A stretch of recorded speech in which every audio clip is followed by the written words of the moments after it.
Was that my request?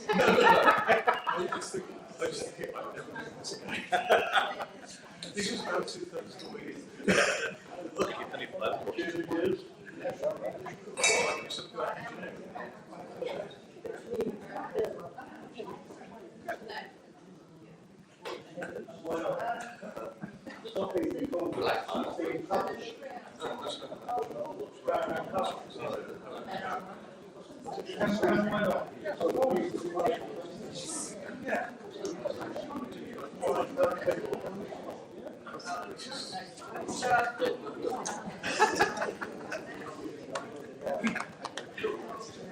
That's the attitude.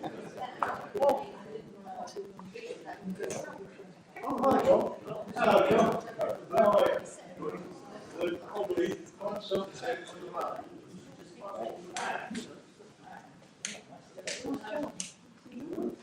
Don't go to the left, John. To the front. You are talking. Then you'll hear everything. There's no papers there. No, the front was up. Looks like, don't wait for the office.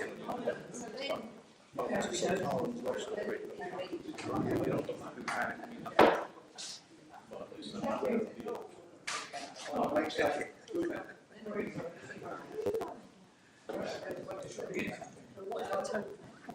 Right. Hopefully we're all here.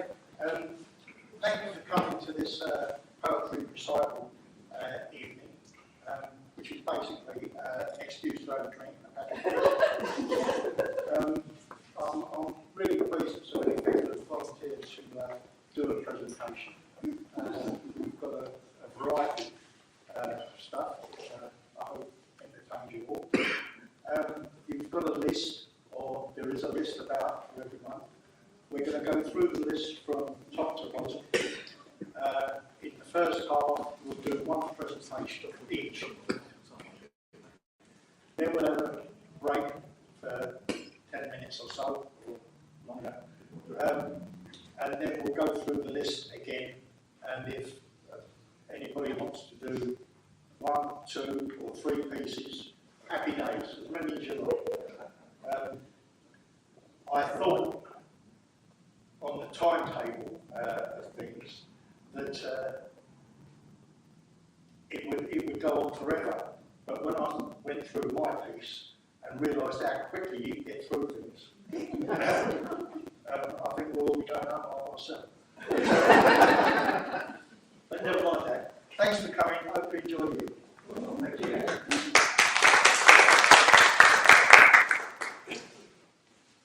David will take the stage. Yes, I hope it's set the standard for this evening. This is a piece I actually did about 3 or 4 years ago, and I think it bears repeating. How to give a cat a pill. Pick up cat and cradle it in the crook of your left arm as if holding a baby.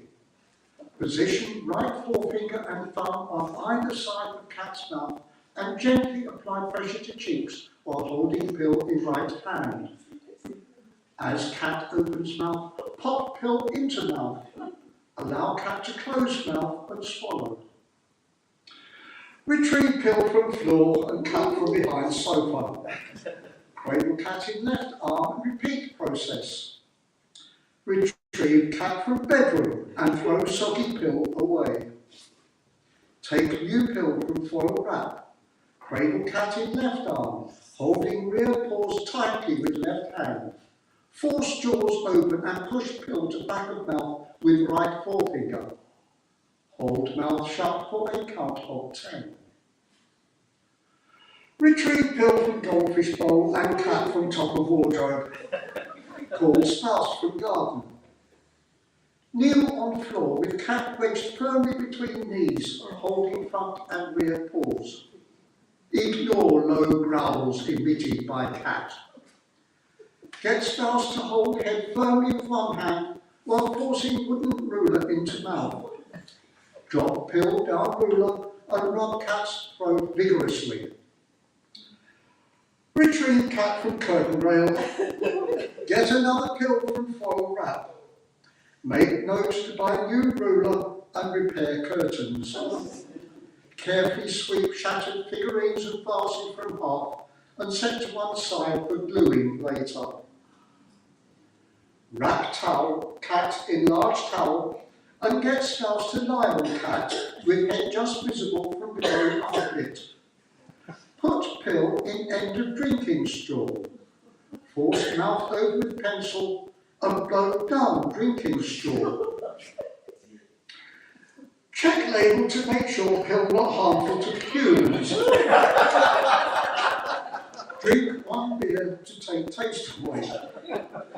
Apply elastoplast to spouse's forearm and remove blood from carpet with cold water and soap. Remove cat from neighbour's shed. Get another pill. Open another beer. Place cat in cupboard and close door onto neck to leave head showing. Force mouth open dessert spoon. Flick pill down throat with elastic band. Fetch screwdriver from garage and put cupboard door back on its hinges. Drink beer. Fetch bottle of scotch. Pour shot. Drink. Apply cold compress to cheek and check records for date of last tetanus shot. Apply whiskey compress to cheek to disinfect. Toss back another shot. Throw t-shirt away and fetch new one from bedroom. Call fire department to retrieve the damn cat from tree across the road. Apologise to neighbour who crashed into fence while swerving to avoid cat. Take last pill in foiled lap. Tie the little so-and-so's front paws to rear paws with garden twine and bind tightly to make a dining table. Find heavy-duty pruning gloves from shed. Push pill into mouth, followed by a large piece of steak fillet. Be rough about it. Hold head vertically and pour 2 pints of water down throat to wash pill down. Consume remainder of scotch. Get spouse to drive to A&E. Sit quietly while doctor stitches fingers and forearm and removes pill remnants from right eye. Call furniture shop on way home to order new table. A rave for RSPCA to collect mutant cat from hell and call local pet shop to see if they have any hamsters. How to give a dog a pill. Wrap it in cheese.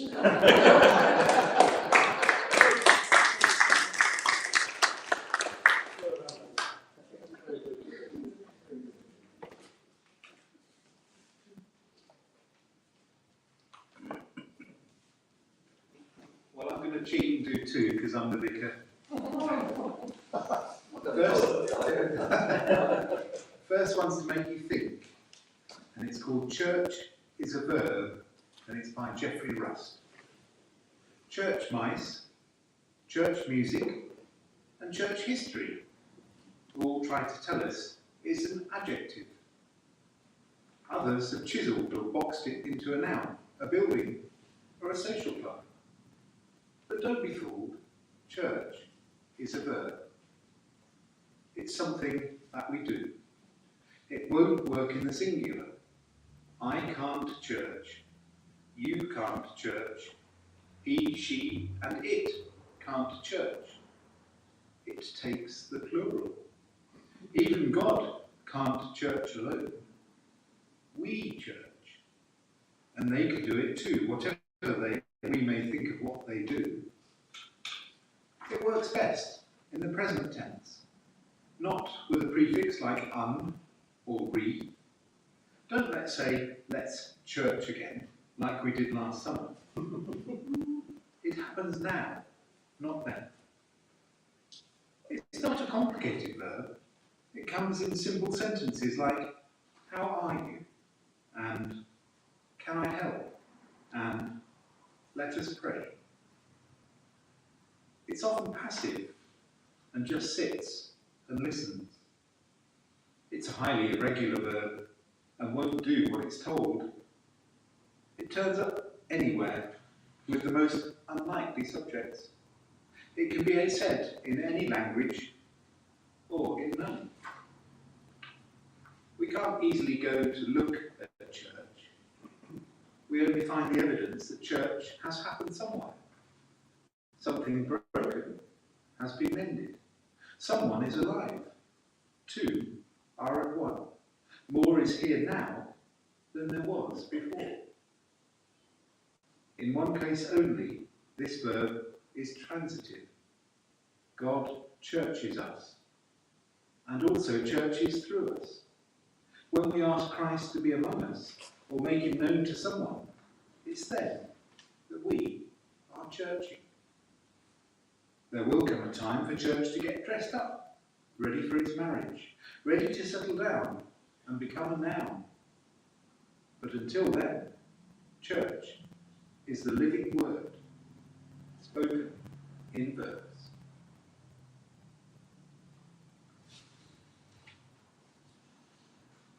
And then one to make you smile, hopefully. This is called The Rhyme of the Ancient Cricketer, with apologies to someone who wrote another poem, something like it. But this is by Michael Green, and it's from the book of Course Sport in 1965, so I just about remember it. An ancient cricketer goeth in to bat. It is an ancient cricketer, and he stoppeth one of three. The others whistle past his ear, or strike him on the knee. The pavilion gate is open wide, and he is the last man in. With creaking joints he walketh forth, 30 to make to win. He sendeth the catch to first slip, droppeth it. His bat is in his skinny hand. There are 3 slips, thinks he. He snicks a ball up to the first. Eftsoons the catch drops he. His opponents beat their bosoms. A chance, another chance. The cricketer giveth 3. The fielding captain beats his breath, and curseth him roundly. The field was here, the field was there, so thick upon the ground. They crouched and growled, appealed and howled. The cricketers backed around. Fielders everywhere, about his bat did creep. Fielders everywhere, not anyone in the deep. The cricketer doth fear, he hath a hole in his bat. God save the ancient cricketer, have mercy on thy soul. Like many men before thee gone, thy bat must have a hole. And yet, still, the cricketer batteth on. A full half hour bats he. He did not score a single run, though he tried mightily. Although he scoreth no runs, the cricketer helpeth his side to win. 'Tis done, the game is won, and well and truly fought. The cricketer limpeth happily in, although his score was naught. He batteth best. Can I get up with teeth? He batteth best, who scoreth most, and hath but little luck. And yet the cricketer made no runs. It was a noble duck.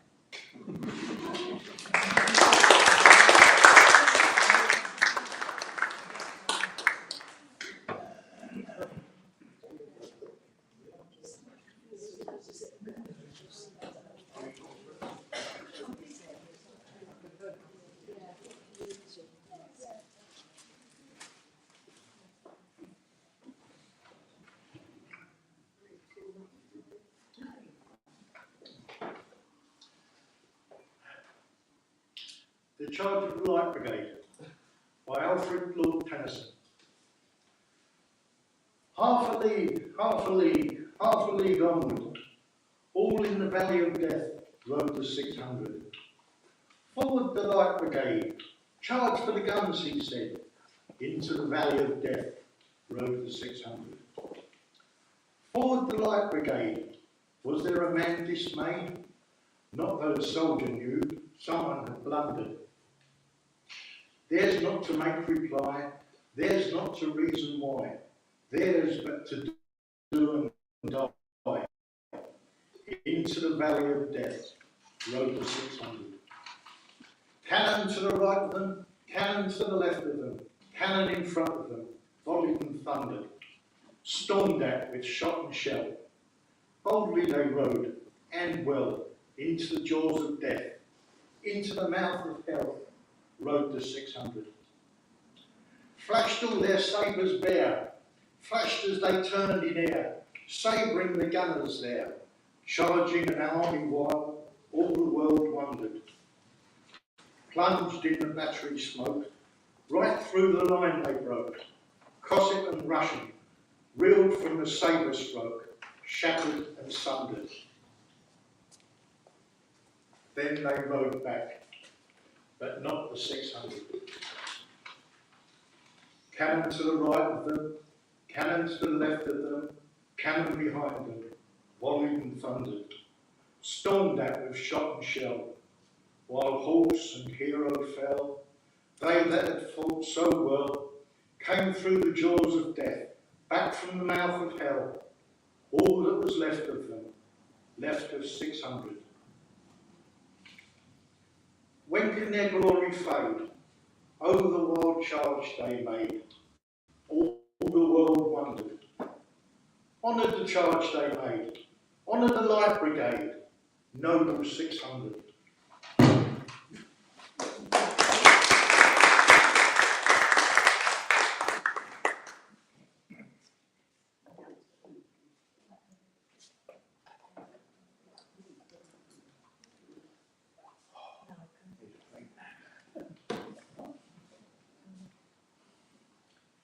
Pockets. The crowds were his ally as he flitted to and fro. He located the likely targets, then lurked in the shadow. Objects deep and fruitful, pouches everywhere, tempting and diverting, their owners unaware. Always alert, he mingled, fingers, floating feathers, wallets peeping and luring. He gently picked these treasures. In court he said he had no choice. They winked and were so brazen that he could not resist the bait, much to his consternation. As the judge fixed him with a glare, he began to shake with fear. Your so-called charm is lost on me. You're going down for a year.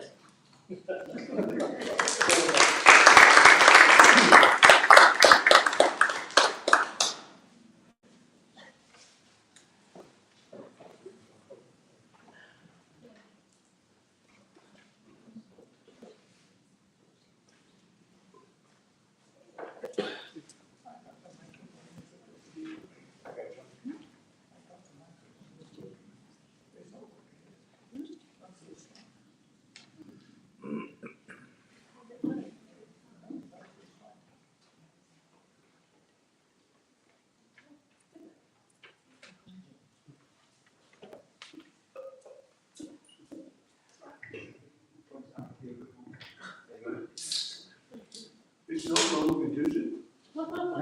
No regimental information. The poem I'm about to read is called Absent Veterans. Would that you could wander still through grassy fields or wooded hill, when morning bird sound fills the air, and yet another spring is here. If only you could still feel the sun upon your face when winter's done, and smell sweet scented flowers fair, when yet another summer's here. But fate decided otherwise, and you beneath Korean skies, a gallant band of comrades lie. Your duty done, your merit high. No changing seasons can erase that once familiar name, that face, which comes and lingers in each thought of those with whom we lived and fought. That was written by Jerry Lidstone, born in 1920, a private in the Gloucestershire Regiment, who failed to come home. Thank you.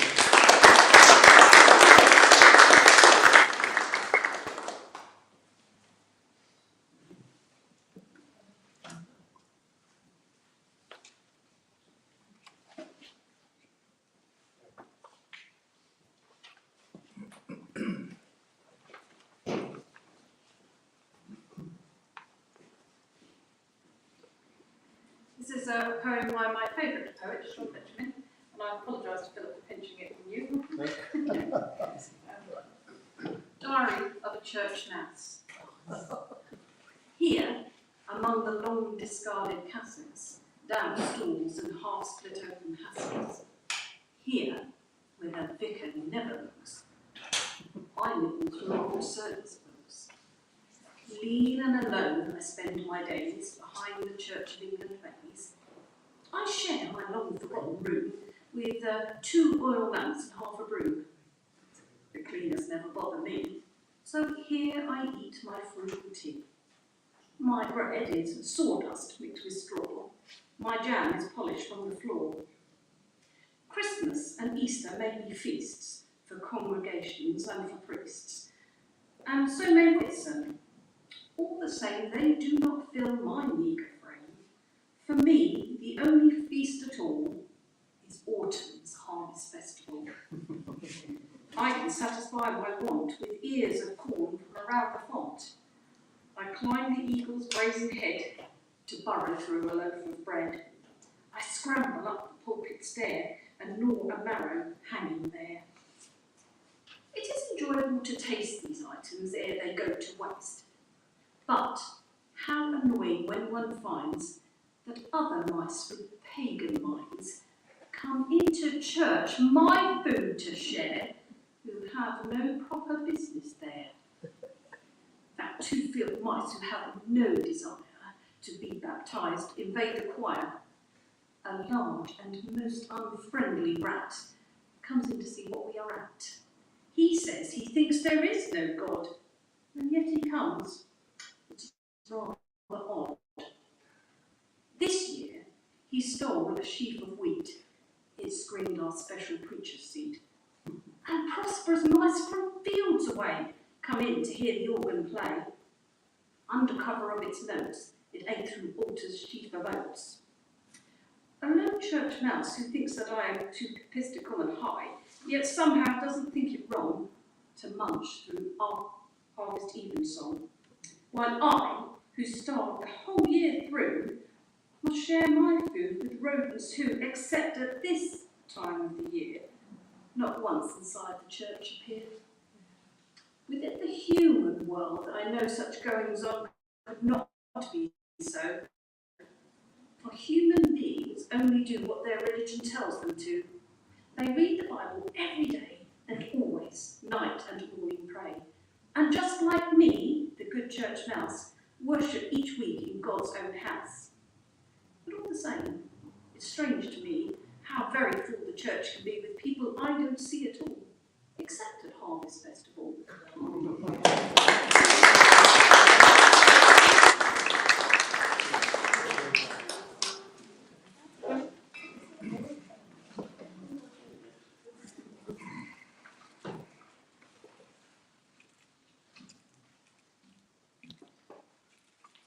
Good evening. As unaccustomed as I am to public speaking, it is my pleasure to read to you the following. Any Doctor Who fans in? Couple? This is the Zoltaran's love song. For those of you who aren't Doctor Who's fans, it's the Subaruans love song by John Betjeman. Suppletons. That's the one. He did that one as well. Yeah, one of my favourite poems, sorry. Yeah, it's one of yours. It was chosen by my wife. She said, you will do this one. Miss J. Hunter Dunn. Miss J. Hunter Dunn. Furnished and burnished by Aldershot sun. What strenuous singles we played after tea. We in the tournament, you against me. Love 30, love 40. A weakness of joy. The speed of a swallow. The grace of a boy. With careful carelessness, gaily you won. I am weak from your loveliness, Joan Hunter Dunn. Miss Joan Hunter Dunn, Miss Joan Hunter Dunn. How mad am I, sad am I, glad that you won. The warm-handled racket is back in its press, but my shock-headed victor, she loves me no less. Her father's unanimous shines as we walk, and swing past the summer house, buried in talk. And call the veranda that welcomes us in, the 6 o'clock news, and lime juice and gin. The scent of the conifers, sound of the bath, the view from my bedroom of moss-dappled bath. as I struggle with double-end evening tie, for we dance at the golf club, my Victor and I. On the floor of a bedroom lie blazer and shorts, and the cream-coloured walls are betrophied with sports. And westering, questioning settles the sun on your low-leaded window, Miss Joan Hunter Dunn. The hillman is waiting, the lights in the hall, the picture of Egypt are bright on the wall. My sweet, I am standing beside the oak stair, and there on the landing, the light on your hair. By roads not adopted, by woodlanded ways, she drove to the club in the late summer haze. Into 9 o'clock Camberley, heavy with bells, and mushroomy, pinewoody, evergreen smells. Miss Joan Hunter Dunn, Miss Joan Hunter Dunn, I can hear from the car park the dance has begun. Oh, full Surrey twilight, importunate band, oh, strongly adorable tennis girl's hand. Around us are Rovers and Austins afar, above us the intimate roof of the car. And here on my right is the girl of my choice, with a tilt of her nose and the chime of her voice, and the centre of her wrap and the words never said, and the omnious dancing ahead. We sat in the car park till 20 to 1, and now I'm engaged to Miss Joan Hunter Dunn.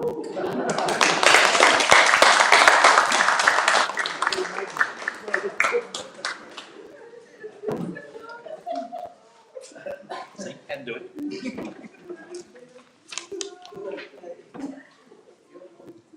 Hello, everybody. Oh, yeah. I'm going to read something from Helen Steiner Rice.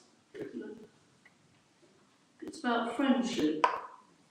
Friendship is a golden chain that links our friends so dear, and like a rare and precious jewel, is treasured more each year.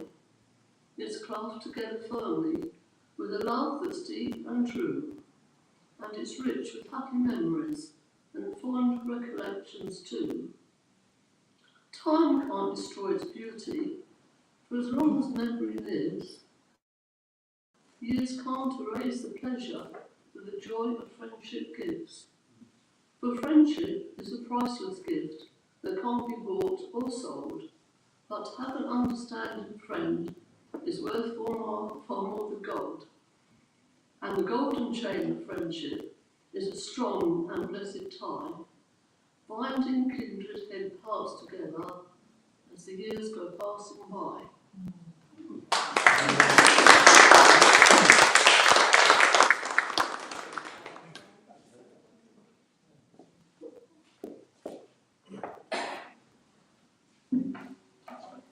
Chocolate cake. I'm sure most of you like chocolate. I love chocolate cake.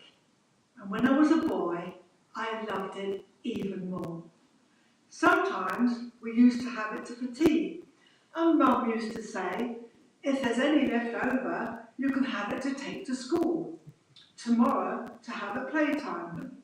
And the next day, I would take it to school, wrapped up in tin foil, open it up at the playtime, and sit in the corner of the playground eating it.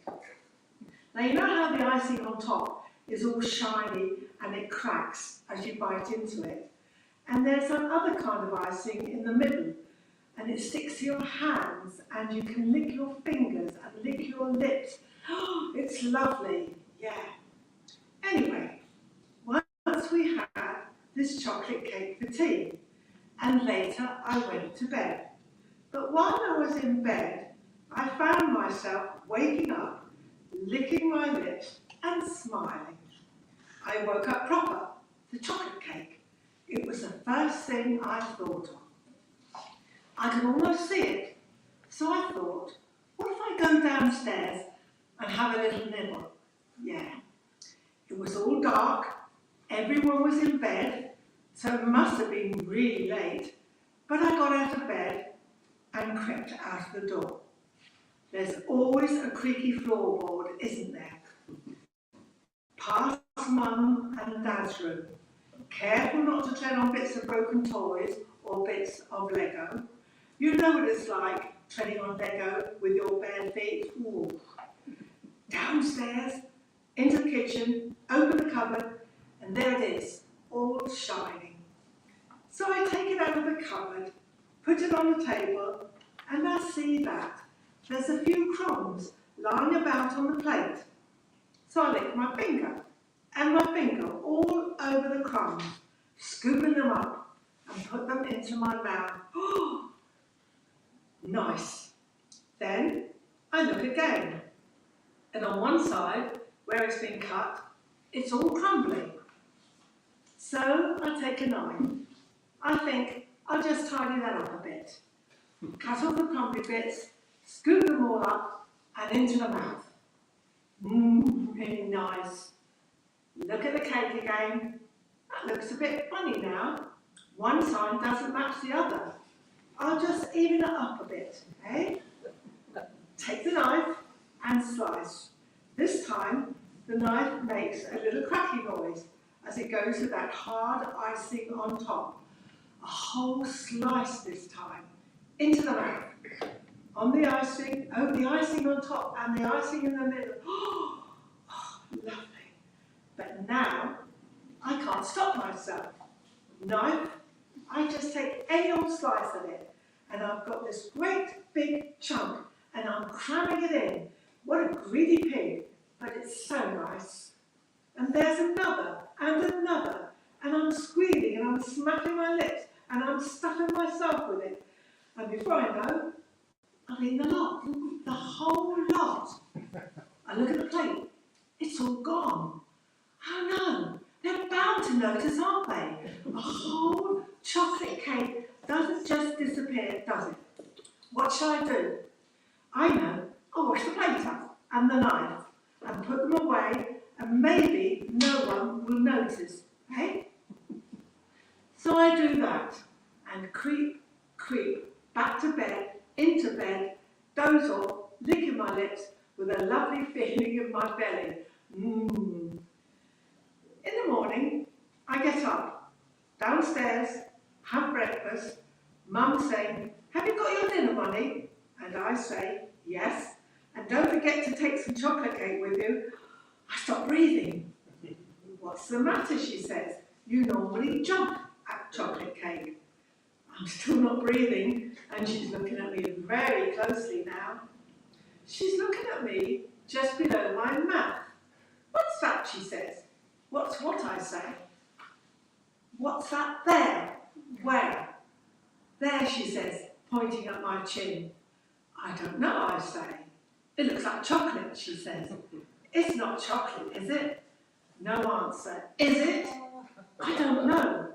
She goes to the cupboard, looks in, up, top, middle, bottom, turns back to me. "It's gone." "It's gone? You haven't eaten it, have you?" "I don't know."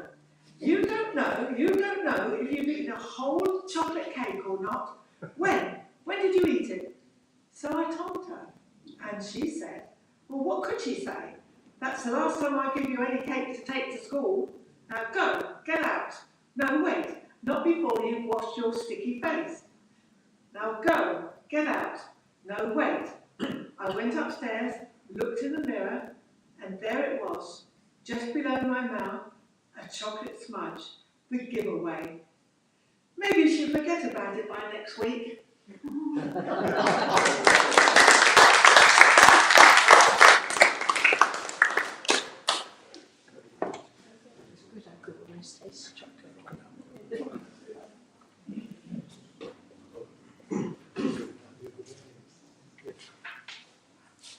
I got this book when I was 9 years old at a works employees' children's Christmas party.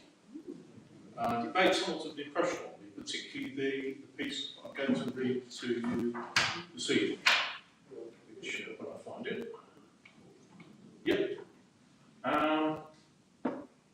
The introduction to this is, ever since their first appearance in 1949, the BRMs, British Racing Motors, have been dogged by bad luck. Yet the loyal BRM team never lost faith in the power of their car to win races. Very few other people felt the same until the race at Albi. Now, this is in fact not true. The problem with the car was it was overcomplicated, unreliable, and difficult to drive.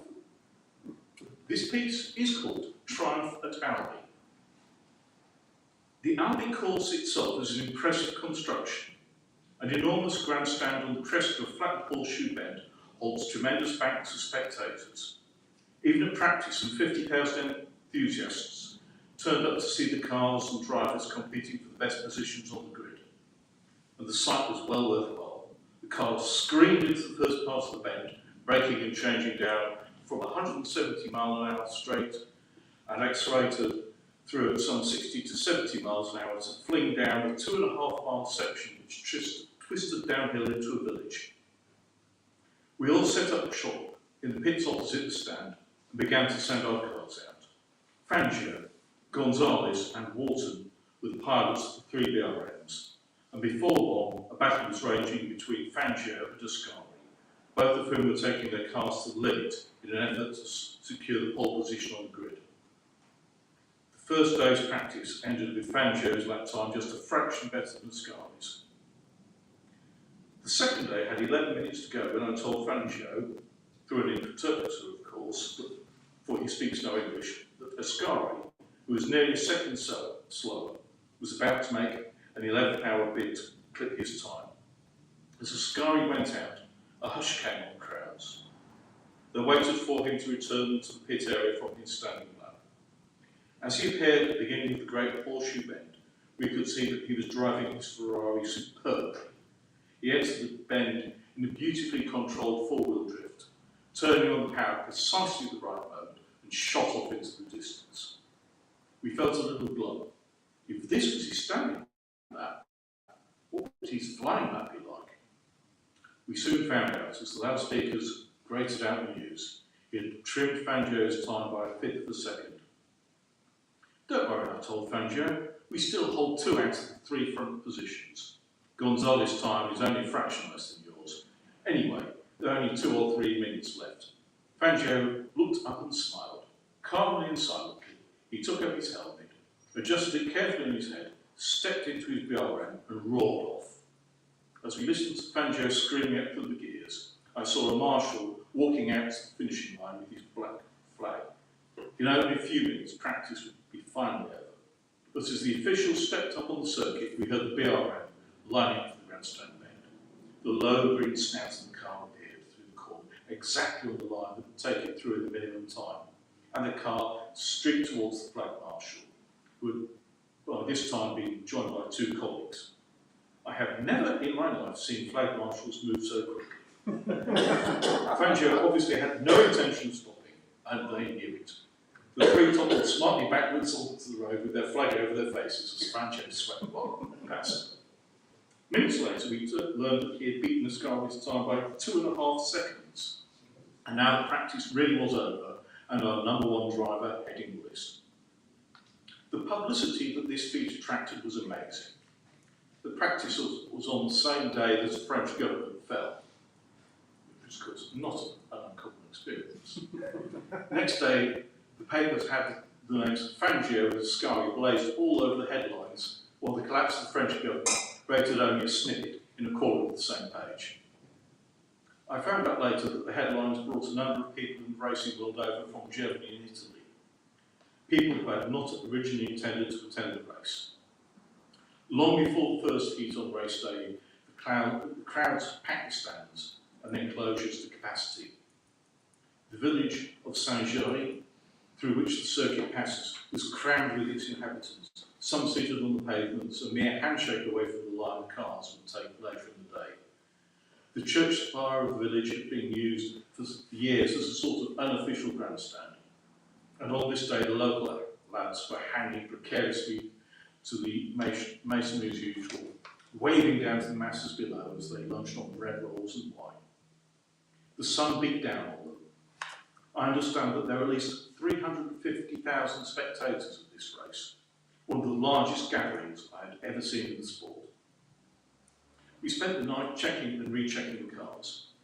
I tested Fangio's car myself on the local roads, with the young farmers in the district acting as gate marshals for me to make sure the road was clear. We had been through a fair amount of hell with the cars. We'd been booed on the starting grid. We had had pennies thrown into the cockpit. We'd been reviled in the press. But this time, as we pushed the 3 vehicles onto the circuit before the heat, a wonderful and heartwarming thing happened. As the cars appeared around the corner of the pits, the entire crowd stood and let forth a thunderous cheer that I shall never forget. It uplifted us. It wiped out the past in one mighty, inspiring moment. That wonderful practice session by Fangio, not forgetting Gonzalez and Walton, who had both done excellently, had caught the imagination and the admiration of the crowd. Eventually, all the cars were lined up on the starting grid. Fangio, of course, was in the premier position. Next to him in the front row was Ascari, and then Gonzalez, a BRM each side of Ferrari. On the second row, Ken Walton was next to Farina in the Van der Velde Ferrari. So the pattern at the front of the grid was BRM, Ferrari, BRM, BRM, Ferrari, with the rest of the field strung out behind. As the 5-minute klaxon shattered the summer air, the tension was so great on the grid, and my own nerves were so strung up with excitement, that I thought I'd better get out of the way while the race started. I took out my stopwatch, synchronised it with the official time, and walked round the horseshoe bend. There was a solitary straw bale in front of another grandstand just near the exit of the bend, and out of sight of the grid itself. On this I took up my position. Peter Berthel remained at the start to see that all things went well there. As the 3-minute klaxon sang out, I heard first one engine start, then another, and then the highly individual notes of the BRM screamed into life. Later in the day, both Ascari and Farina said to me, "Those BRMs are shocking things to be near on the line. They seem to set up a sort of sound barrier. We had our engines started and rev counters waved around the 4,000 bar when the BRM started up. It seemed exactly as though our engines had stopped. We couldn't get any feel through at all. The BRM's terrific noise and the attendant air buffeting blocked any sound from our own machines. In fact, we both began to get very worried. Well, of course, that's part of the reason for the engine note I applied. However, back to the beginning of the race. I was sitting on my straw bale, looking at the second hand of my stopwatch, sweeping the last pre-race moments away. I heard the blaring roar of all the cars as I waited for the last 12 seconds to go. Suddenly, to my horror, they'd flown around the bend a full 10 seconds before their scheduled time. I thought some driver must have made a false start, and the pack had followed him. But Charles Faroux had actually started the 10 seconds before time. As he told me after the race, in all the great races I've started, I've never felt such tension as there was on the grid today. It was a formidable sensation, a feeling of overwhelming keenness to go, so powerful that I knew that if I'd actually waited those last 10 seconds, someone would have anticipated the flag and spoiled the start. It was something quite uncanny, a sensation that I've never experienced before. I knew what he meant. The fantastic getaway of Fangio and Ascari had to be seen to be believed. Clouds of smoke from the burning rubber of the spinning wheels filled the air. Loose gravel and dust joined this mixture to such an extent that it appeared as if a smokescreen had been set up by the BRM and Ferrari. They were jostling for the position for the first bend of the first lap. They came, it seemed, directly at me as I hid behind my life protection and watched the two leaders, absolute level, into the corner. Heavens, I thought, I know that corner pretty well. They'll never do it. But each eased his right foot at the same thousandth of a second as they steadied for the entry into the corner. Fangio perhaps an inch ahead of Ascari. The rest of the pack, shown by grit, dust and burning rubber, could hardly see, but soon they had all taken the first corner, and a crescendo of noise, dominated by the 3 V16 BRMs, died away. If someone had dropped a feather, I'm sure I would have heard it as we waited for the first cars to reappear. By this time, they were thundering through Saint-Gelais and out into a narrow 2-mile straight at the other side of the village. This stretch was a narrow, bumpy, pocket-lined road, the sort of road on which one thinks twice before overtaking at ordinary driving speeds. And there were Fangio and Ascari passing and repassing each other at something around 190 plus. At the end of the 2-mile straight, a right-angled bend slowed the cars down and turned them into the back leg of the course, another long straight ending in a horseshoe bend in front of the grandstand. Soon we heard the unmistakable noise of the BRMs in the distance. Of course, this meant nothing, as the note of our engines always drowned the sound of the other cars. But as I sat rooted to my straw bale with my heart in my mouth as I waited to spot the leader, and there he was, having rounded the first part of the flat horseshoe bend, hurling into the corner with a shattering roar at full throttle in the second, the great sharp nose almost touching the ground as he swung into the bend of speed. It was Fangio, with Ascari sitting grimly in his slipstream. Lap 1 to us. The order of the race was now Fangio, Ascari, Gonzalez, Farina and Walton. We had all 3 BRMs in the first 5.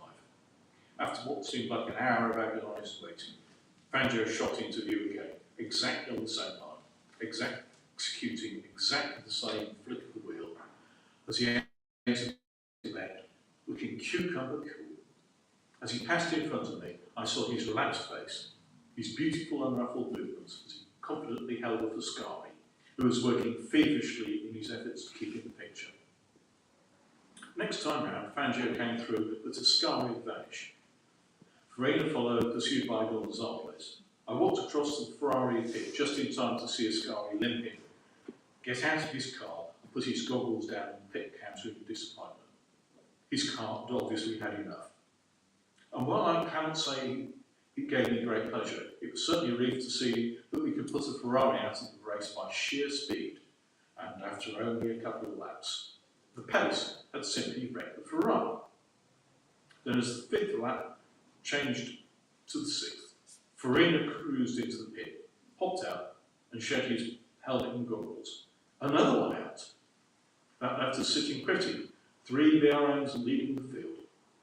As I sat on my bale of straw and prayed. After all our bad luck, we were running 1, 2, 3 in front of 350,000 spectators, all cheering on our cars. I prayed hard that it would continue that way. It was too much to ask, of course. Gonzalez pulled into the pit a few laps later, gesticulating wildly at his tyres. I dashed up and saw that the tread had been flung off the near side rear tyre. How Gonzalez managed to get back to the pits is still a matter for conjecture, for apparently some of the tread left on the tyre apparently some of the tread left the tyre on one of the straights while the car was moving at 150 miles an hour. It was a repeat of trouble which Gonzalez had in practice. Then the rubber had left the canvas, flown forward, smashing the exhaust pipe, shearing off part of the windscreen, narrowly missing his head. We changed the tyre hurriedly, then we had to restart the Argentinian. New radiators fitted to the BRM had no provision for the use of starting handle or electric starter motor, and the only way of starting the car was to push it. With Gonzalez in the cockpit, it weighed 1 ton, 200 pounds. The rules allowed only 2 mechanics to help. They were barely moving the car. Gonzalez leapt out of the car and threw his weight behind it too. The car fired. He jammed himself back in and was away. He was in 11th position now, but Fangio and Walton were still out in front. Gonzalez did not intend to be left by his teammates. He shot off down the circuit, hunched in his own peculiar driving position, radiating energy and determination, began to tear through the pack. When the checkered flag fell, Fangio was a clear winner, breaking the existing lap record easily with a speed of 115.57 miles an hour. Ken Walton was close behind him, and Gonzalez was 5th. When the crowd waved their handkerchiefs and cheered the BRM had redeemed itself. It was one of the great moments of my life as I listened to the cheering. But this was only the heat. We failed to win the race, not for mechanical reasons, but due to the tyre troubles. We could not blame the tyre company. It was the first time the BRMs had really shown their mettle. The first time the car's 16 cylinders had given their full power. The superchargers were running at 72 pounds boost, Aldi, and Fangio's engine gave 585 brake horsepower at 11,800 revolutions per minute. The sight and sound of those three green cars leading the international field, first, second and third, left a vivid impression on all the 250,000 who had cheered them that day at Albi. This was the climax of all our hopes, our sleepless night, and the works of our dedicated band of mechanics. As Fangio wrote of the steam cylinder BRM in the book, this was the most fabulous car I've ever driven. And if one lists the types of cars with which he was associated over the years, it will be appreciated that this was a significant tribute, a tribute that our designers and mechanics had long deserved.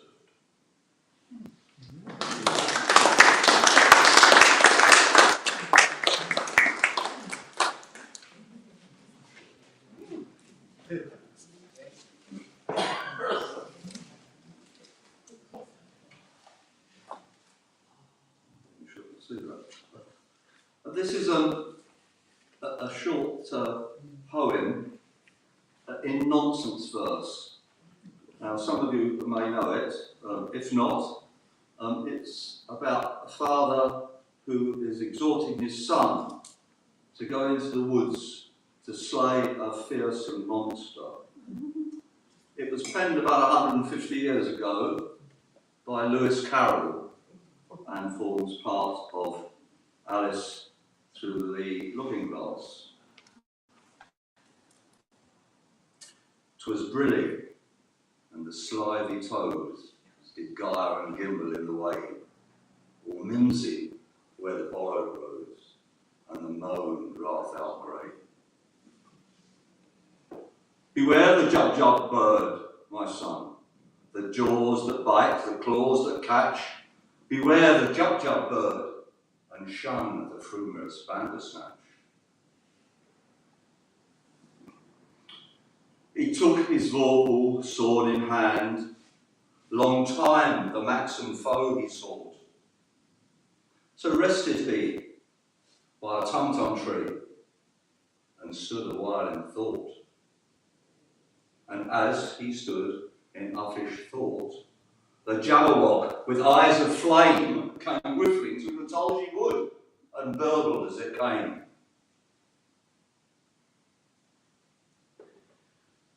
Ah, dear me.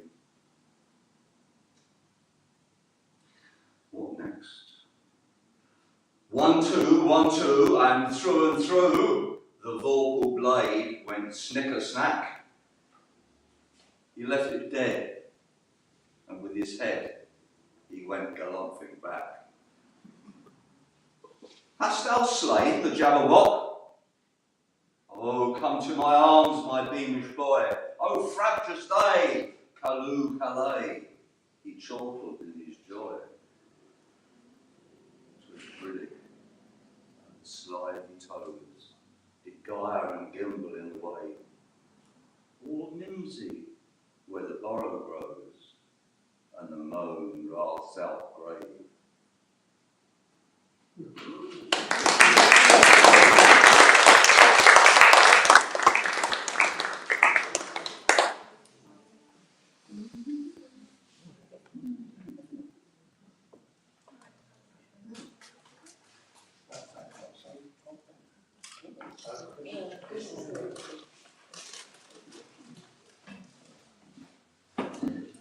This is a poem which makes me remember the many, many years I've spent in primary classrooms. And it has the sort of things that I might have liked to have said, but never did. And it's actually called Please Mrs. Butler, but I think I might change it to Please Mrs. Hilbery. So, please Mrs. Hilbery, this boy, Derek Drew, keeps copying my work, miss. What shall I do? Go and sit in the hall, dear. Go and sit in the sink. Take your books on the roof, my lamb. Do whatever you think. Please, Mrs. Hilbery, this boy, Derek Drew, he keeps taking my rubber, miss. What shall I do? Keep it in your hand, dear. Hide it up your vest. Swallow it if you like, my love. Do what you think is best. Please, Mrs. Hilbery, this boy, Derek Drew, keeps calling me rude names, miss.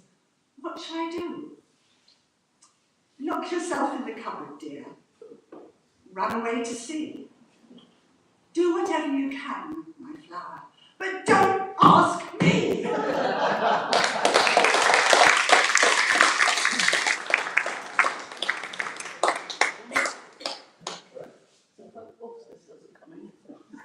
We'll take a short break for about 10 minutes.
all right?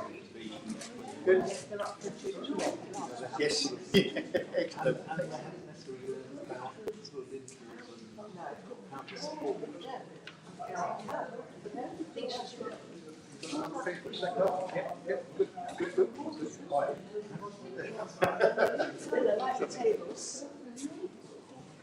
Yeah, yeah, but they're not the same size. You think they would fit together, but they don't.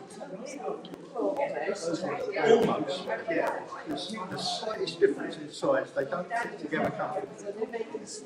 Slightly small. Yeah. Well, I bet the price is about the same.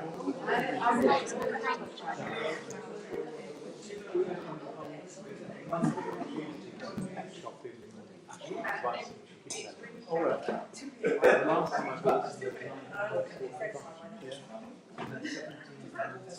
Oh!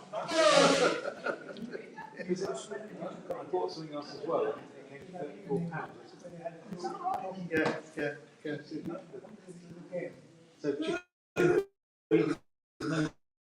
no longer chicken. I'll play you. Yes.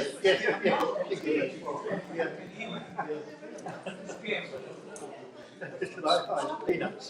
Peanuts got a fortune there. You going to wake up? Yeah. It's so nice. Variety has a little bit of stuff. Apparently mixed. Yeah. Yes. Oh, look. It's talking about 10 minutes before.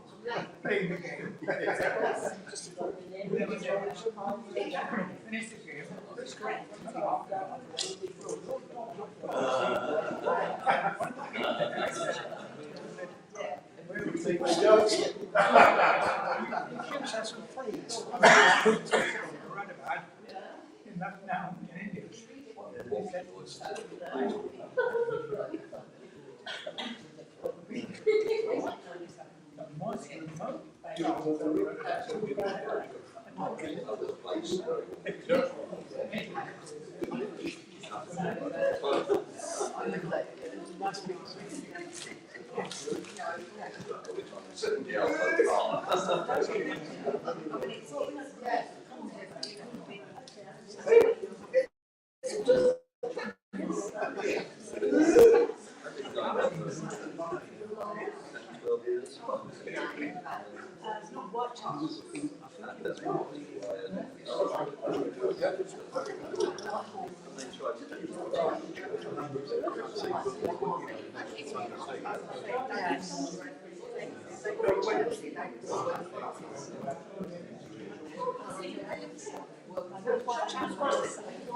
India.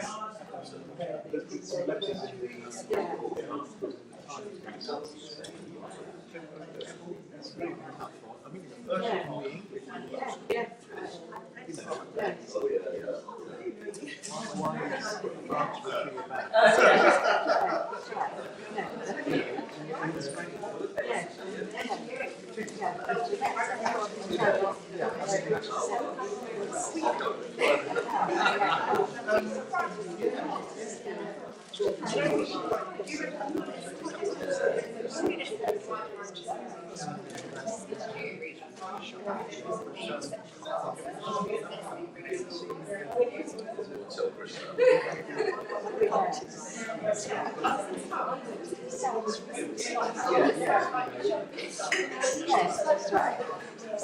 Well,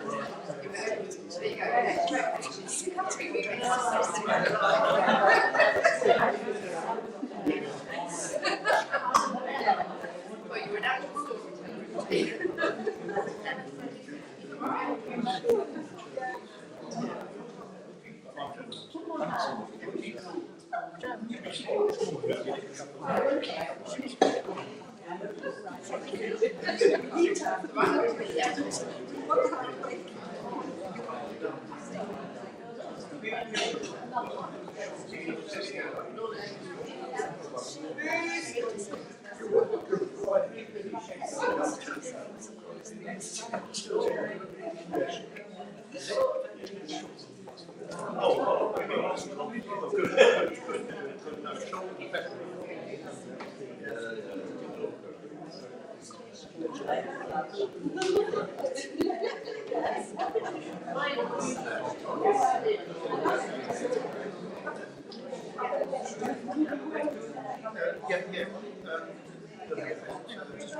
Not on Sunday morning.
Oh, right.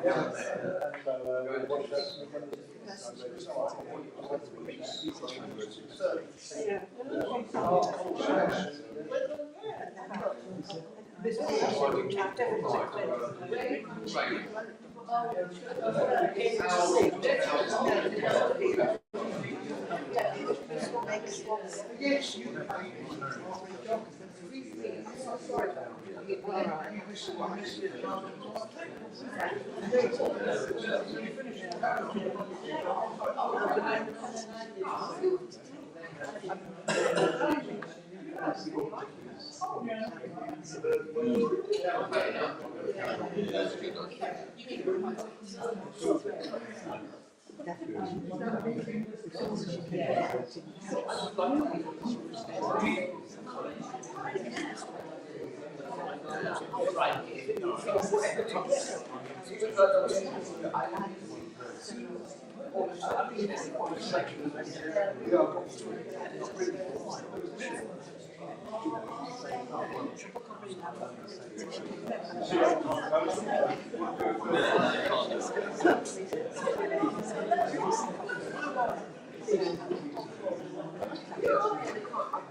Okay, folks, the coroner's up. David will now do its coming.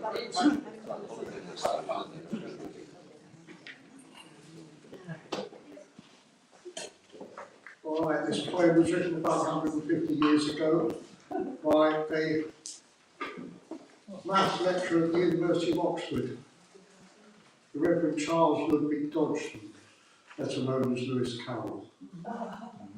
The Walrus and the Carpenter. The sun was shining on the sea, shining with all his might.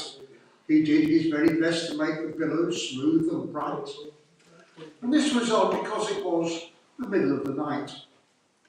The moon was shining sulkily because she thought the sun had got no business to be there after the day was done. Very rude of him, she said, to come and spoil the fun.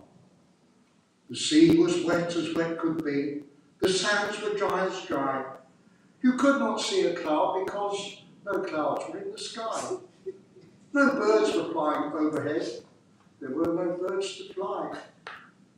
The Walrus and the Carpenter were walking close at hand. They wept like anything to see such quantities of sand. If it all were cleared away, they said, it would be grand. If 7 maids with 7 mops swept it for half a year, do you suppose, Walrus said, they'd ever get it clear? I doubt it, said the Carpenter, and shed a bitter tear. Oh, oysters, come and walk with us, the Walrus did beseech. A pleasant walk, a pleasant talk, along the briny beach. We cannot do with more than 4 to give a hand to each. The eldest oyster looked at him, but never a word he said.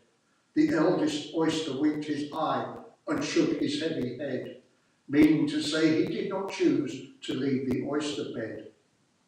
But 4 young oysters hurried up, all eager for the treat. Their coats were brushed, their faces washed, their shoes were clean and neat. And this was odd because, you know, there hadn't any feet. 4 other oysters followed them, and yet another full. And thick and fast they came at last, and more and more and more, all hopping through the frothy waves and scrambling to the shore. The walrus and the carpenter walked 1 mile or so, and then they rested on a rock conveniently low. And all the little oysters stood and waited in a row. The time has come, the walrus said, to talk of many things, of shoes and ships and sealing wax, of cabbages and kings, and why the sea is boiling hot, and whether pigs have wings. But wait a bit, the oysters cried, before we have our chat, for some of us are out of breath, and all of us are fat. No hurry, said the carpenter. They thanked him much for that. A loaf of bread, the walrus said, is what we chiefly need. Pepper and vinegar besides are very good indeed. Now, if you're ready, oysters dear, we can begin to feed. But not us, the oysters cried, turning a little blue. After such kindness, that would be a dismal thing to do. The night is fine, the walrus said. Do you admire the view? It was so kind of you to come, and you are very nice. The carpenter said nothing but, cut us another slice. I wish you were not quite so deaf. I've had to ask you twice. It seems a shame, the walrus said, to play them such a trick, after we brought them out so far and made them trot so quick. The carpenter said nothing but, the butter's spread too thick. I weep for you, the walrus said. I deeply sympathise.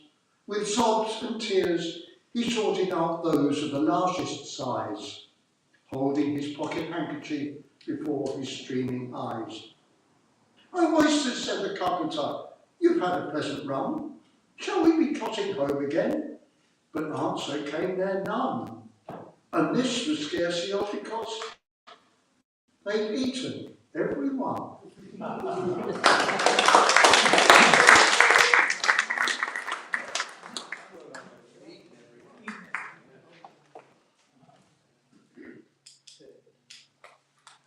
This one isn't a poem, it's a monologue by Bob Newhart, and if you haven't come across Bob Newhart, then he's worth looking up. He's very dry sense of humour, and you'll notice 1 or 2 anachronisms in this.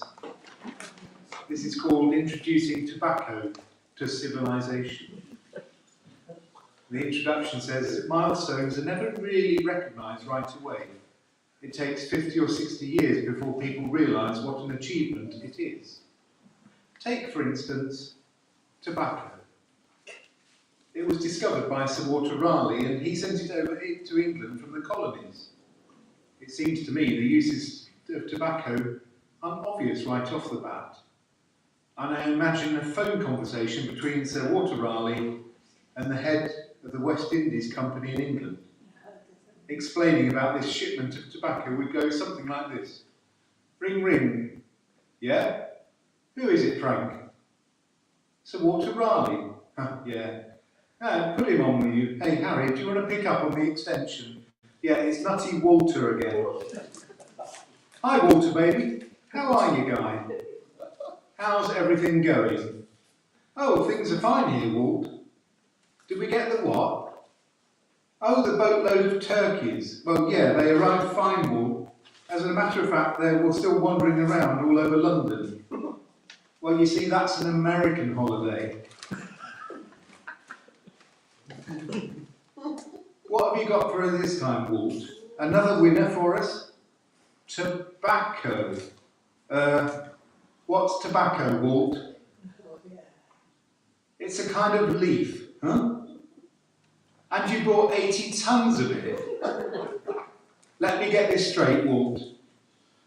You bought 80 tons of leaves. This might come as a bit of a surprise to you in Walt, but in autumn in England, we're kind of up to our... Oh, it isn't that kind of a leaf. Huh? Oh, what kind is it then?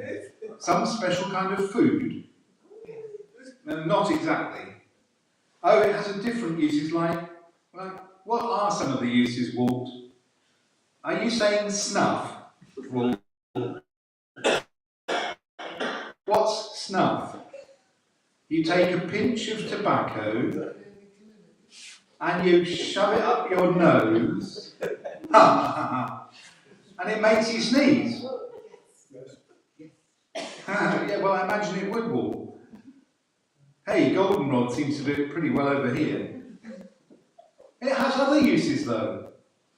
You can chew it, or put it in a pipe, or you can shred it up and put it in a piece of paper and roll it up. Don't tell me, Walt, don't tell me. You stick it in your ear, right? Then you do what, Walt? What? You set fire to it and you inhale the smoke. You know what, Walt? It seems you can stand in front of your own fireplace and have the same thing going on for you. You see, Walt, we've been a little worried about you ever since you put your cake down over that mud. You see, Walt, I think you're going to have a rather tough time selling people on sticking burning leaves in their mouths. It's going very big over there, is it? What's the matter, Walt? You spilled your what? Your coffee? What's coffee, Walt? That's a drink you make out of beans, huh? That's going over very big over there too, is it? A lot of people have a cup of coffee right after their first cigarette in the morning, huh? Is that what you call the burning leaves, Walt? Cigarettes? I'll tell you what, Walt, why don't you send us a boatload of those beans too? If you can talk people into putting those burning leaves into their mouths, they're going to go for those beans too. Walt, right? Listen, Walt, don't call us. We'll call you.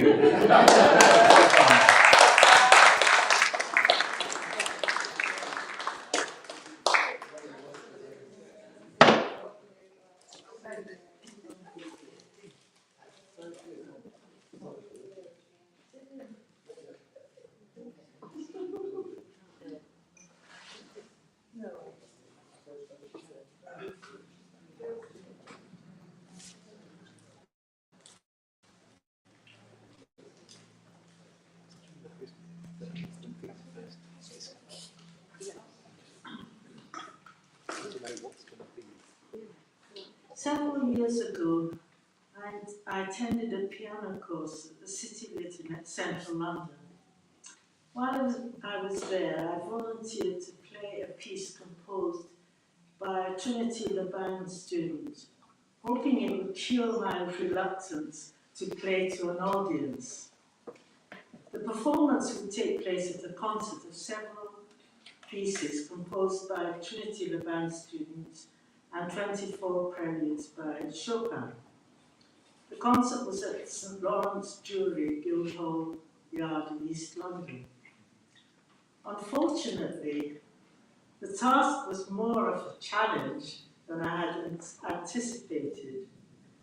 This is the poem I wrote about my experience. It's called Rhythmic Blues. I cannot hold the rhythm in my head, so try to tap the tempo on my knee. The concert looms, and I am filled with dread. Each night, the notes amass above my bed to scorn to rent and tease relentlessly. I cannot hold the rhythm in my head. Unease, so small at first, begins to spread. A deaf performance is in jeopardy.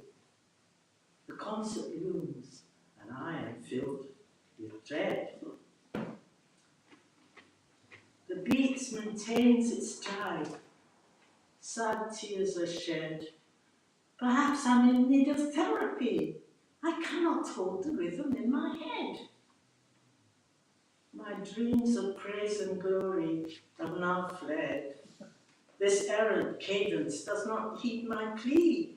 The concert looms, and I am filled with dread. path to shame I do not wish to tread. Will I, with luck, still solve this mystery? I cannot hold the riddle in my head. The concert looms, and I am filled with dread.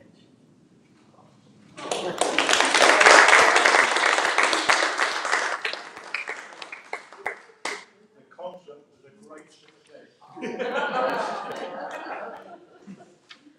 Yes, it was. That's another point.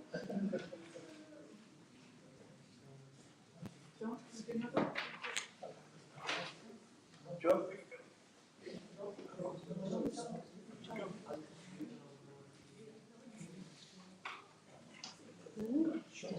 He's expecting to.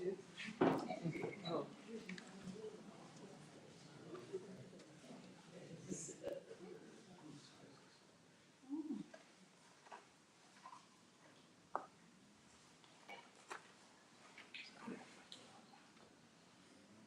poem I'm about to read for you was written by a soldier from this county in the Middlesex region. It's called Korea. We didn't do much talking, we didn't make a fuss, but Korea really happened, so please remember us. We all just did our duty, but didn't win or lose. A victory was denied of us, but we never got to choose. We all roasted in the summer, in the winter down near Froos, walking back from the Yalu with our blackened frozen toes. Like the surf, the enemy kept coming with their bugle in the night, and we fired into their masses, praying for the light. All of us just had to be there, and so many of us died. But now we're all but forgotten. No one remembers how we tried. We've grown fewer years now, and we still don't raise a fuss. But Korea happened, so please remember us.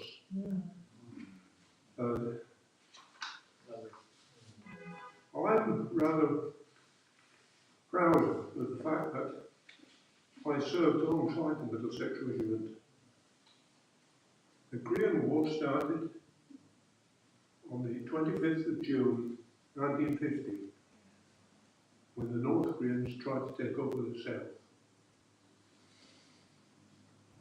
The Americans were getting pushed back, pushed back, pushed back.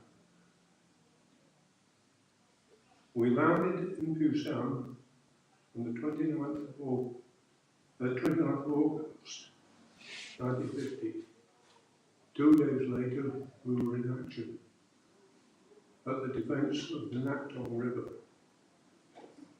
This was approximately 7 miles from Busan.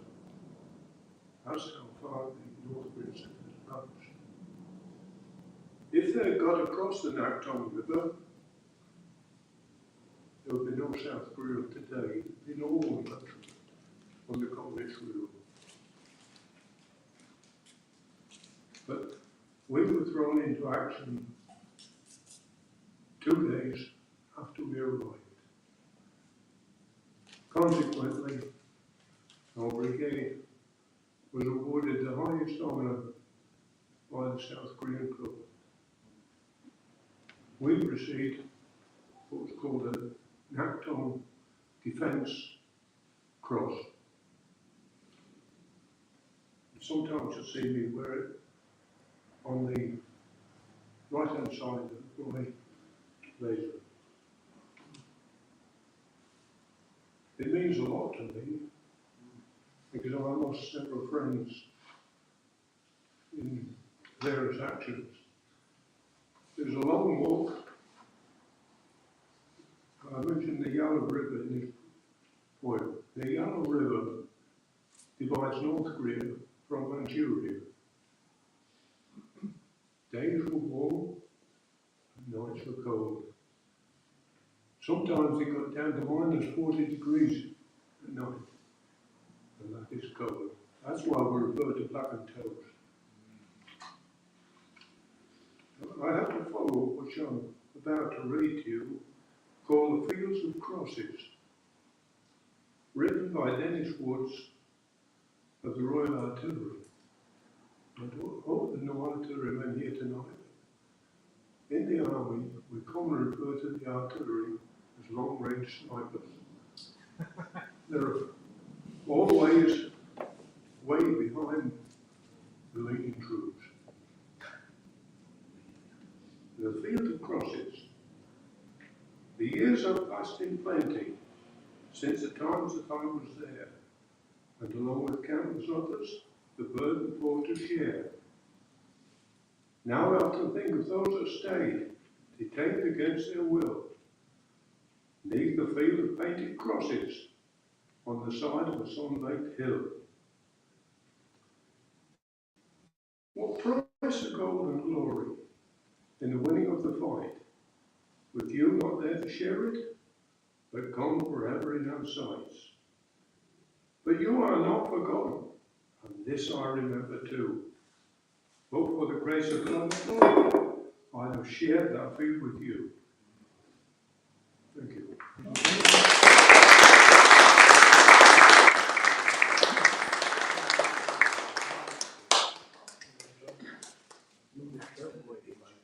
Were you there?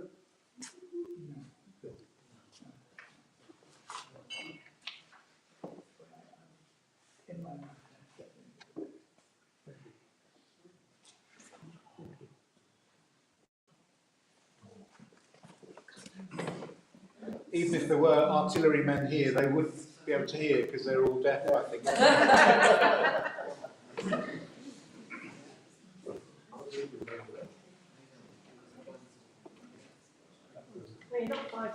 So our, sorry? No. So our last poem, what we're going to do together, and you'll be so surprised, is by John Filch. It's the Village Inn. Thank you. I thank you. The Village Inn. The Village Inn, the dear old inn, so ancient, clean and free from sin. True centre of our rural life, where Hodge sits down beside his wife and talks of Marx and nuclear fission with all the rustic's intuition. Our northern church or school or hall, the Village Inn is the heart of all. So spake the brewer's PRO, a man who really ought to know that he is paid the same. But then he kindly gave to me a lovely coloured booklet free. It was full of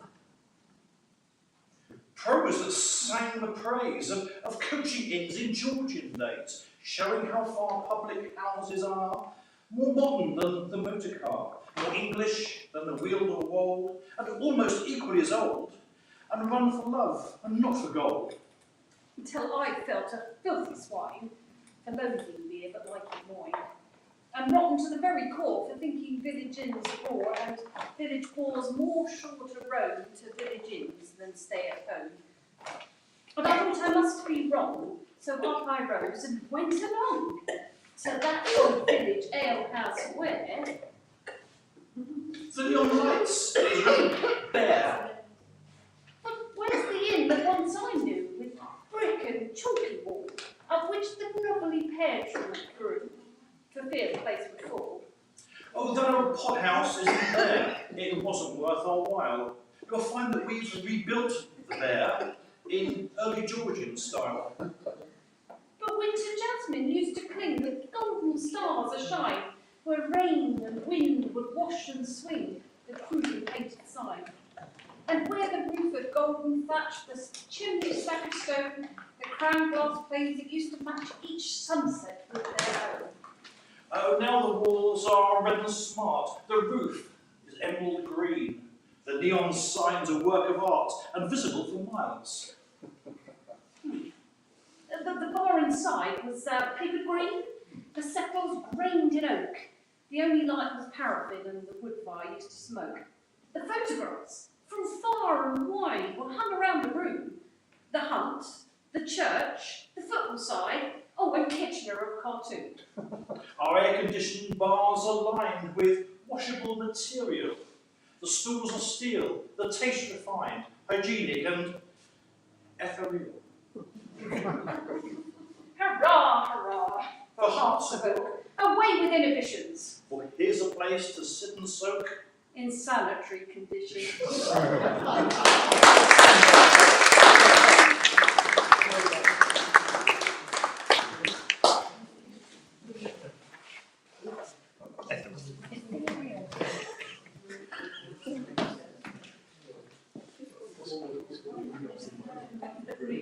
In answer to David's initial offering, the animal shelter, a gardener's lane, our heirs. The rabbits and guinea pigs, fancy and plain, and the animal shelter, the gardener's lane. Terriers eager to sniff out a rat, puppies who long for a cuddle and pat. Older dogs, portly and easy to tire, who dream of a basket up close to the fire. Gerbils and hamsters, downcast and forlorn, and floppy-eared rabbits to nibble the lawn. There are beautiful creatures to suit every taste, lovable animals going to waste, cats of all colours, the modest, the vain, who had a home once and would like one again. But family circumstance blows them off course, through ignorance, cruelty, death and divorce. No longer required, left out in the rain, they come to the shelter in Gardener's Lane. Here they are welcomed and vetted and fed, with a kind, friendly voice and a comforting bed. And the breakfast on time, and the brush and the comb, and the walk in the grounds. But it isn't a home, a place to belong. They would love it so much. A basket, an armchair, a garden or hutch. It's what they all dream of and hope to attain at the animal shelter in Gardener's Lane. So at night, when the darkness is studded with stars, please remember the faces that look through the bars.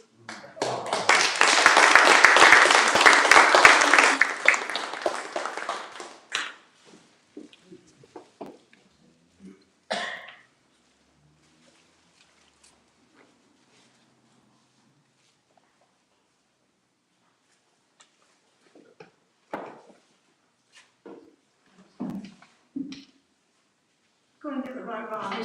Roald Dahl. And on the back it says, I guess you think you know the story. You don't. The real one's much more gory. Listen, I'm looking for the Three Bears. Goldilocks and the Three Bears.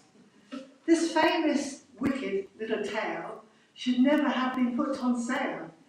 It is a mystery to me why loving parents cannot see that this is actually a book about a brazen little crook.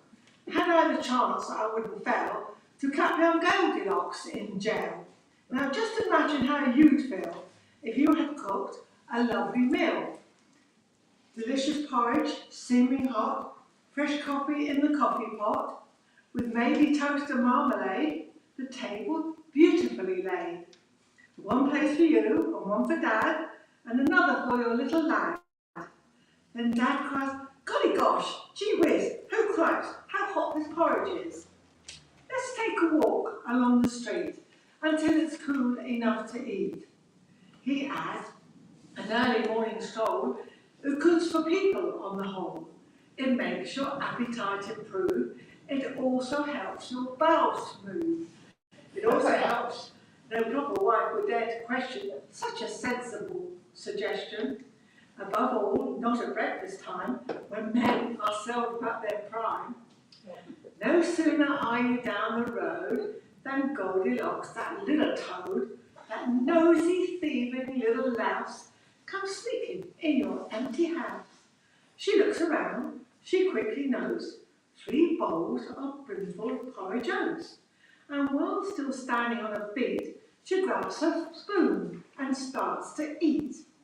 I say again, how would you feel if you had made this lovely meal and some delinquent little tot broke in and gobbled up the lot. Oh, what a tale of crime on crime. Let's check it for a second time. Crime 1. The prosecution case, she breaks and enters someone's place. Oh, excuse me, I've missed a page.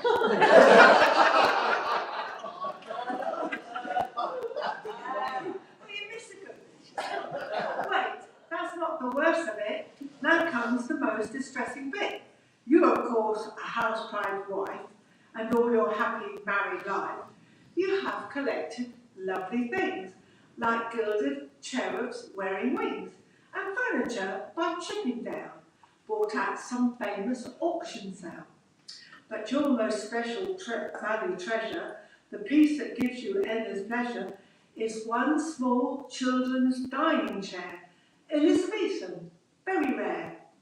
It is in fact your pride and joy, passed down to you on Grandma's side, but Goldilocks, like many freaks, does not appreciate antiques. She doesn't care, she doesn't mind, and now she plods her fat behind upon this dainty, precious chair. And crunch, it must be beyond compare. A nice girl would at once exclaim, oh dear, oh heavens, what a shame. Not Goldie, she begins to sweat, she bellows, what a lousy chair, and uses one disgusting word that luckily you've never heard. I dare not write it or even hint it. Nobody would ever print it. You'd think by now this little skunk would have the sense to do a bunk. But no, I very much regret she hasn't nearly finished yet. Deciding she would like a rest, she says, let's see which bed is best. Upstairs she goes and tries all three. Here comes the next catastrophe. Most education people choose to rid themselves of socks and shoes before they clamber into bed. But Goldie didn't give a shred. Her filthy shoes were thick with grime and mud and mush and slush and slime, worse still, upon the heel of one, was something that a dog had done. I say once more, what would you think if all this horrid dirt and stink was smeared upon your eiderdown by this revolting little clown? The famous story has no clues to show the girl in military shoes. Oh, what a tale of crime. Let's check it for a second time. Crime 1, the prosecution's case, she breaks and enters someone's place. Crime 2, the prosecutor notes, she steals a porridge bowl of oats. Crime 3, she breaks a precious chair belonging to the baby bear. Crime 4, she smears each spotless sheet with filthy messes from her feet. A judge would say, without a blink, 10 years hard labour, in the clink. But in the book, as you will see, the little beast gets off scot-free, while tiny children near and far shout, goody good, hooray, hurrah, poor darling Goldilocks, they say, thank goodness that she got away. Myself, I think I'd rather send young Goldie to a sticky end. Oh, Daddy, cried the baby bear, my porridge gone, it isn't fair. Then go upstairs, the big bear said, your porridge is upon the bed. But as it's inside Mademoiselle, you'll have to eat her up as well.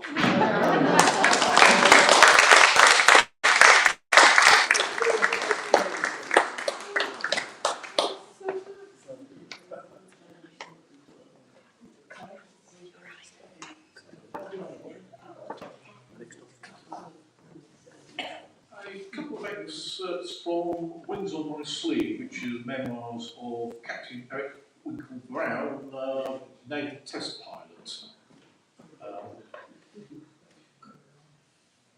In 1936, which was when he was aged 17, my father took me to the Olympic Games in Berlin, and as an ex-Royal Flying Corps pilot, he was invited to welcome events by former World War I German pilots now serving in the Union Reservist Luftwaffe. There I met Ernst Udet, the top scoring fighter race after Richthofen, and also the aviatrix Hannah Reich, who was giving a sailplane aerobatic display at a venue close to the Olympic Stadium. These two very different characters would have a considerable impact on my life. Udette was a complete extrovert, had become a world-famous stunt pilot after World War I, and had been persuaded, rather against his will, by Hermann Göring to join the new Luftwaffe as colonel in charge of the technical department of the Air Ministry. Hannah Reich, on the other hand, was the top female sailplane pilot in the world, an immense, strong-minded woman, filled with ambition and determination. Both were mad keen aviators, courageous and skillful, and to play key roles in the aviation history of Hitler's Third Reich. Udette seemed impressed by my youthful enthusiasm for aviation and offered to take me for a flight at Halle, south of Berlin. Then we drove up to a Booker Jungmann two-seat trainer, where he put me in the front cockpit and took particular care to see I was securely strapped in. The reason for this solicitude became obvious to me later. It was a glorious day, and Udette proceeded to put this jaunty little trainer through its aerobatic paces, and at the same time checking in his broken English that my stomach and nerves were still in good shape. After about half an hour, we joined the airfield circuit, and on the final approach, he suddenly rolled the Jungmann onto its back, and we glided inverted within what I estimated was my approaching demise. But it was actually some 50 feet up, when he rolled it right way up, and then held off to land.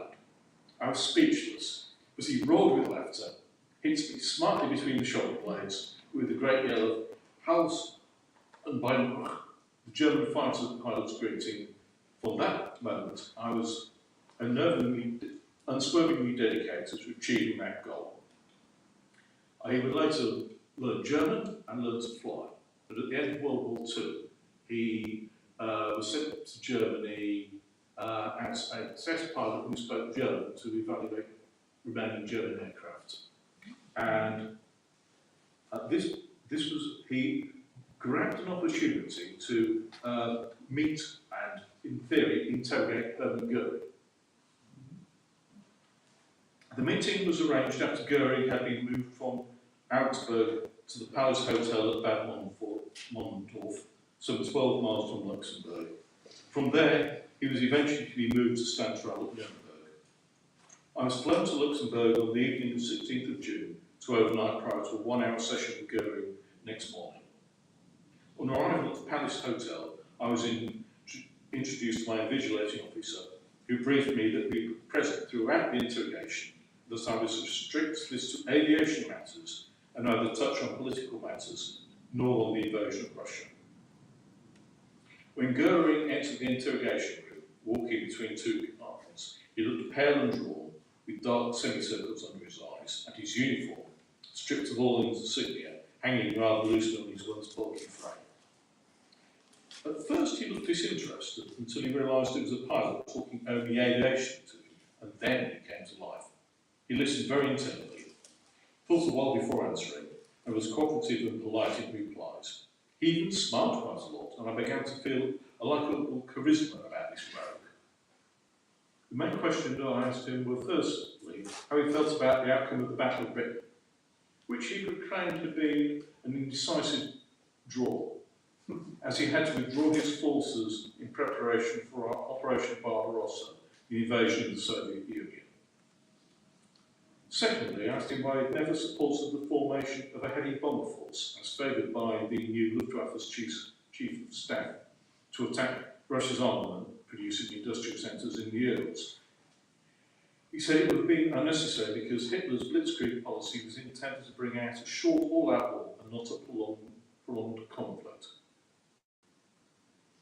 I also asked him if he supported Hitler's decision initially to use the jet Me-262 as a fighter bomber rather than a pure defensive fighter. To my surprise, he loyally backed the Führer, who had decided that opposing the invasion forces must take priority over home defence against Allied bombing.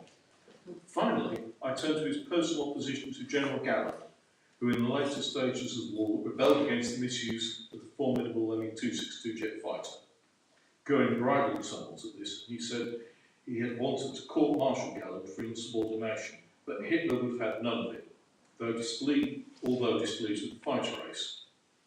Going then on to say that fate had struck him a severe blow when General Mulders was killed as a passenger in an air accident, because he was a superb fighter pilot and a brilliant air tactician whom Galland had succeeded, but was never of the same calibre.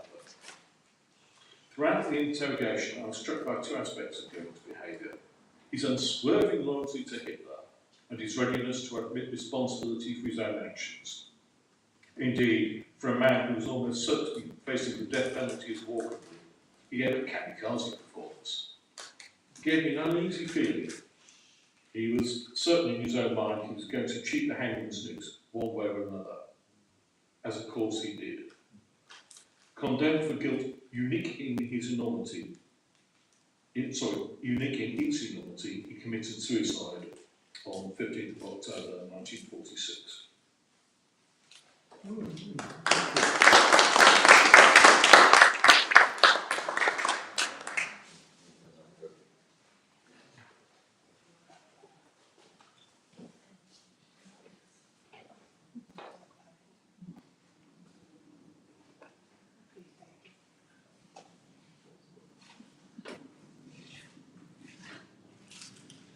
When I am an old woman, so not just yet, I shall wear purple with a red hat that doesn't go and doesn't suit me. And I shall spend my pension on brandy and summer gloves and satin sandals and say, we've no money for butter. Probably what we're saying now. I shall sit down on the pavement when I'm tired and gobble up samples in shops and press alarm bells and run my stick along the public railings and make up for the sobriety of my youth. I shall go out in my slippers in the rain and pick the flowers in other people's gardens and learn to spit. You can wear terrible shirts and grow more fat and eat 3 pounds of sausages at a go. Or only bread and pickle for a week. And you can hoard pens and pencils and beer mats and things in boxes. But now, we must have clothes that keep us dry and pay our rent and not swear in the street, and set a good example for the children. We must have friends to dinner and read the papers. But maybe I ought to practice a little now, so people who know me are not too shocked and surprised when suddenly I am old and start to wear purple.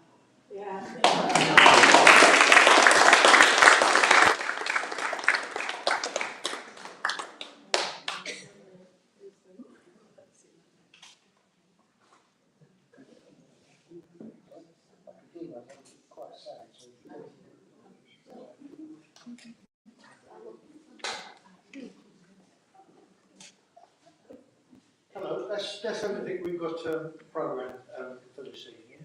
But if anybody's got another piece they would like to do, we would be delighted to hear it. David most certainly.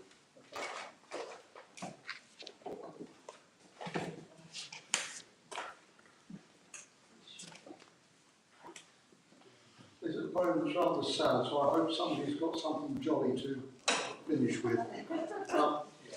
It's a poem by Rudyard Kipling entitled The Power of the Dog. There is sorrow enough in a natural way for men and women to fill our day. And when we are certain of sorrow in store, why do we always arrange for more?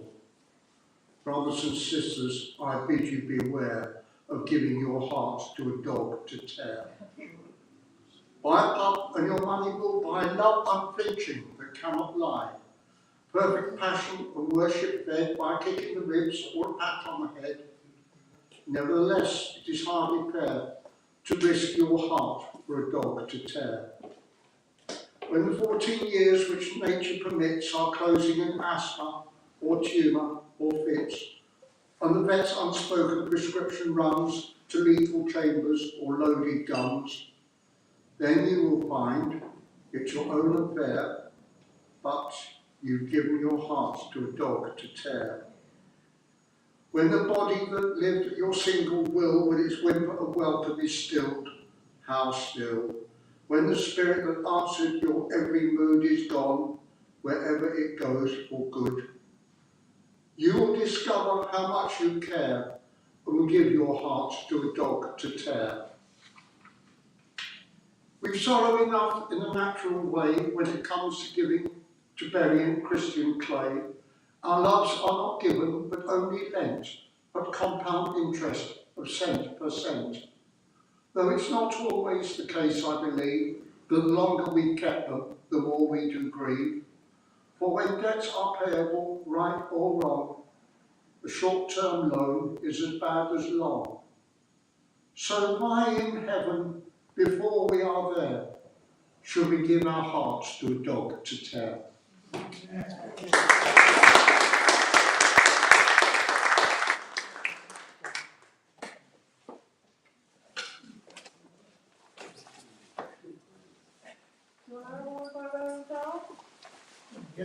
Yep, by the way. Bit Riding Hood, you saw what you had across. Little Red Riding Hood and the Wolf.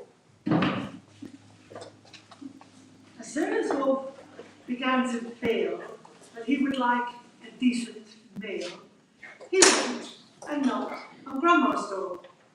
When Grandma opened it, she saw the sharp white teeth with horrid grin. And Wolfie said, "May I come in?" Poor Grandmama was terrified. "He's going to eat me up," she cried. And she was absolutely right. He ate her up in one big bite. Grandmama was small and tough. And Wolfie, well, that's not enough. I haven't yet begun to feel that I've had a decent meal. He ran around the kitchen yelping, "I've got to have another helping." Then added with a frightened leer, "I'm therefore going to wait right here till little Miss Red Riding Hood comes home from walking in the wood."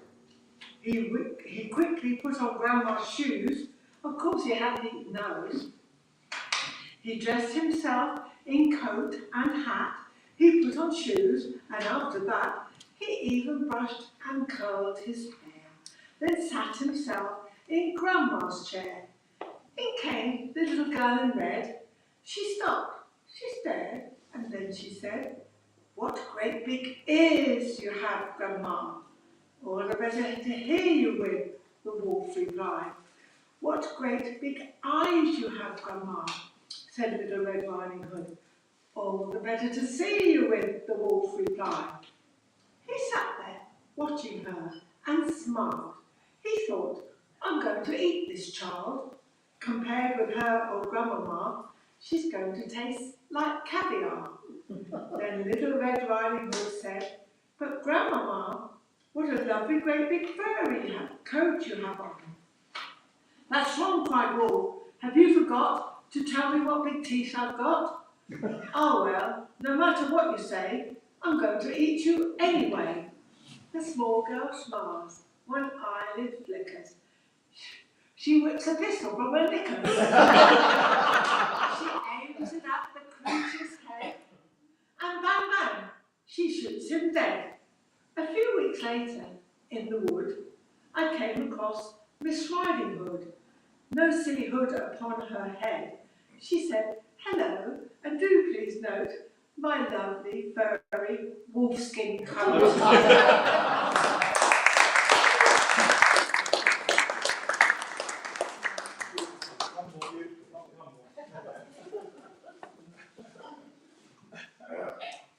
Okay, one of my personal favourites here, just to end on a high.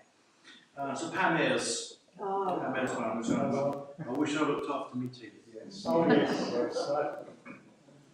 I wish I looked after me teeth and spotted the perils beneath. all the toffees I chewed, and the sweet sticky food. Oh, I wish I'd looked after me teeth. If I'd been that much more willing, when I had more tooth there than filling, to pass up good stoppers, from respect for me choppers, and to buy something else with me shilling. When I think of the lollies I licked, and the licorice all sorts I picked, sherbet dabs, big and little, all that hard peanut brittle, my conscience gets horribly pricked. My mother, she told me no end, if you've got a tooth, you've got a friend. I was young then and careless, my toothbrush was hairless. I never had much time to spend. Oh, I showed them the toothpaste all right. I flashed it about late at night. But up and down brushing and poking and fussing didn't seem worth the time to me. If I'd known I was paving the way to cavities, caps and decay, the murder of filling, injections and drilling, I've thrown all my sherbet away. Now I laughed at me mother's false teeth as they foamed in the waters beneath. But now comes the reckoning, it's me they are beckoning. Oh, I wish I'd looked after me teeth.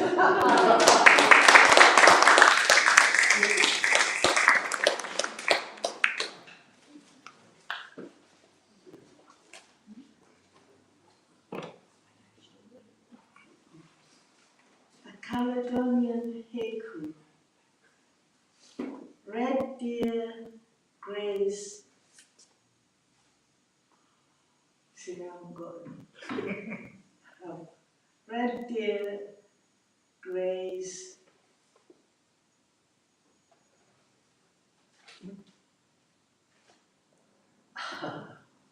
Did you pass it? It's only a haiku, 70 syllables. And it's gone.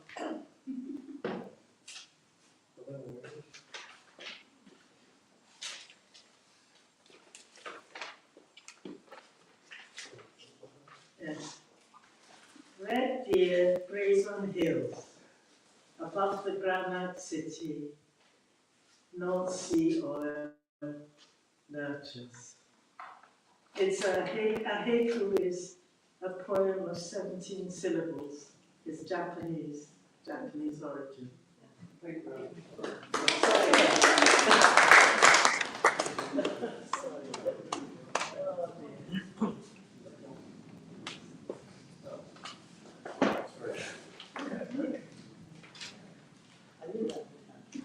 Can I thank everyone who's come tonight, everyone who's performed tonight, and thank you very much to Bill for organising it all. It's been a wonderful evening, and I hope we can do another one before too long. Yes.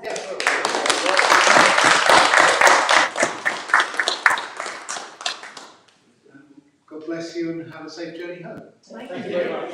And see you in the morning. See you in the morning.